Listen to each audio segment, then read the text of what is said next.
Si on regarde en direction de la Grande Ourse, entre la Grande Ourse et la Petite Ourse, il existe un champ de galaxies qui représente en surface sur le ciel à peu près 1/5 de la taille de la Lune, donc c'est quand même relativement petit.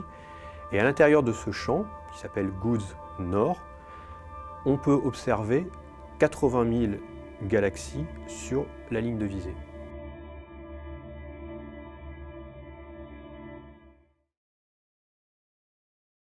Une des galaxies les plus proches de notre galaxie, la Voie lactée, c'est le Grand Nuage de Magellan, accompagné d'ailleurs du Petit Nuage de Magellan.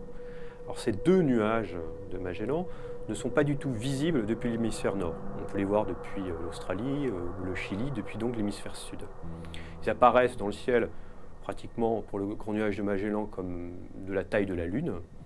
Donc c'est quelque chose de relativement diffus, de relativement nébuleux. Alors on peut regarder ce nuage, le Grand Nuage de Magellan à travers le prisme du visible. On va donc voir la lumière des étoiles.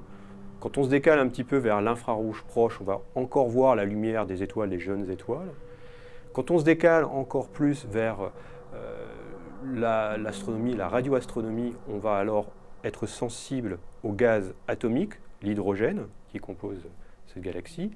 Et quand on regarde dans l'infrarouge lointain où Herschel observe particulièrement, on va voir l'émission thermique des grains de poussière.